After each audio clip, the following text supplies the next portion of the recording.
ভাইয়া ভাইয়া, তুমি আমার বাবাকে কোথাও দেখেছো? না বেটা, আমি ওকে কোথাও দেখিনি। ভাইয়া ভাইয়া, তুমি এনাকে কোথাও দেখেছো? না বেটা, আমি তো ওকে কোথাও দেখিনি। কিন্তু কেন? এটা আমার বাবা, আমার মায়ের সাথে ঝামেলা হয়েছে, জানি না কোথায় চলে গিয়েছে। আরে বেটা, তুমি কান্না করো না, দাঁড়াও।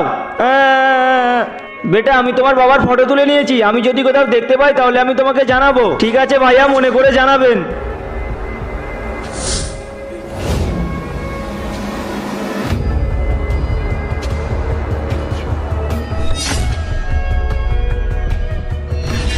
ওয়ান্টেড যে বলতে পারবে তাকে 1 লাখ টাকা পুরস্কার দেওয়া হবে। ওয়ান্টেড যে বলতে পারবে তাকে 1 লাখ টাকা পুরস্কার দেওয়া হবে।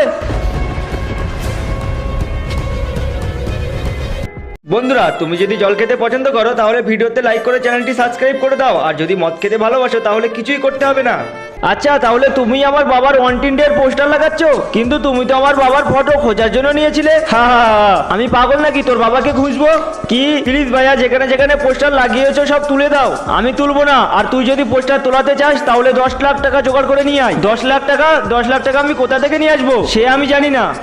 ঠিক আছে ভাইয়া, চলো আমি তোমাকে টাকা দিচ্ছি, চল। আরে বল না, কে দেবে টাকা? আমি বলছি কার কাছ থেকে টাকা এনে দেবে? এটা তো তোর বাবা, তুই বলছিস তোর বাবাকে খুঁজে পাওয়া যাচ্ছে না। এটা আমাদের প্ল্যান, আর তুই আমার ওয়ান্টেডের পোস্টার লাগিয়ে আমাদেরকেই ফাঁসাতে চাস? এসব আমার পরিকল্পনা ছিল। কি এলে পোস্টার, এই পোস্টারটা দেখিয়ে তুই সবাইকে বোকা বানাবি। এটা তোর বাপ, আর তুই খুঁজে পাচ্ছিস না, আর তুই ওদেরকে ফাঁসিয়ে এখানে নিয়ে আসবি, আর আমরা ওদের সবকিছু কেটে নিব। ঠিক আছে বস, কি এসব তোমার পরিকল্পনা ছিল? আমি এক্ষুনি পুলিশকে ফোন করছি। এখান থেকে বেঁচে ফিরলে তো পুলিশের কাছে যাবি। হয়ে গেছে না আমাদের কাজ, নিয়ে চলো ওকে। বন্ধুরা, এই জন্যই বলে যেই রকম কর্ম সেই রকম ফল।